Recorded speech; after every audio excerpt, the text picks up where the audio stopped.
The brain remembers outcomes, not features. You know the saying that people will always forget what you said, they'll always forget how you looked, but they will always remember how you made them feel.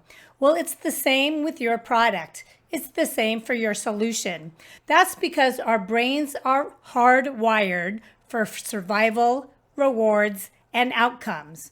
So it's just as important how your product makes the people using it feel as your product and feature list. Neuroscience tells us that the front part of the brain encodes the value of expected outcomes more than the individual sensory features themselves. Even in business to business, decisions are emotional first, rational second, and value must feel meaningful before it can be logically defended.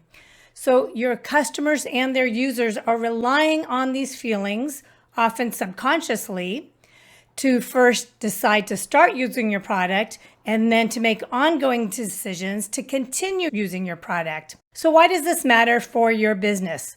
When customers remember how your products help them and how they feel when using them, not your features, then they're more likely to perceive it as valuable and stick around. So for initial value, you need to deliver clear, immediate wins that light up the reward centers and build momentum for long-term adoption. When your onboarding and enablement processes are confusing, complex, take a long time, then the brain tags them as a threat. So you need to ensure that user enablement is anchored in specific, meaningful outcomes so users can declare, I got this X result, rather than feature overload, because that feature overload leads to cognitive overload and reduces the perceived value.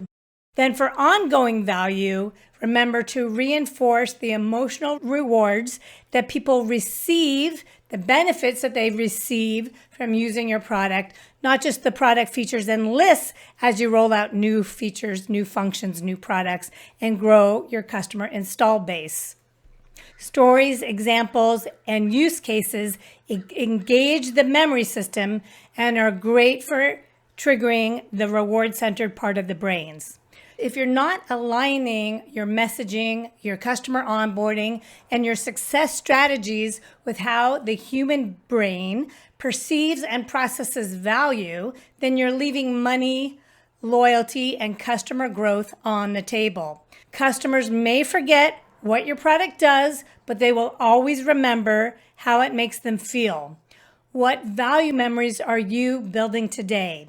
To dive deeper, read my article on delivering outcomes that matter. And if you need help closing your value gap, let's chat about my value gap analysis.